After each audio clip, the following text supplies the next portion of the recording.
নাই। বিশেষ করে রমজান আসছে, আপনি আল্লাহর ভয়ে নির্জনে নিজের অপরাধের কথা স্মরণ করে, আল্লাহর পাকড়ার কথা স্মরণ করে, আল্লাহ এত নেয়ামত দিয়েছেন, তারপর আমি নিমক হারামি করেছি, কত নিমক হারামি করেছি, সেজন্য লাজুকতার জায়গা থেকে একটু কান্না করেন। কান্না না আসলে কান্নার ভান করেন, চেষ্টা করেন কাদার।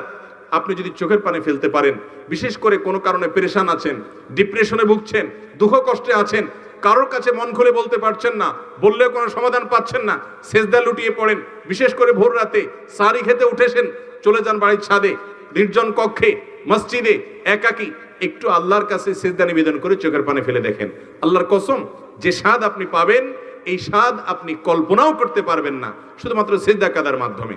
এই জন্য সিঙ্গেল যে সেজদাগুলো দেওয়া যায় শুকরিয়া আদায় করা শুরু, দোয়ার জন্য, এগুলো আমাদের জীবন থেকে হারিয়ে গেছে, অথচ অনেক বড় একটা সম্পদ ছিল আমাদের।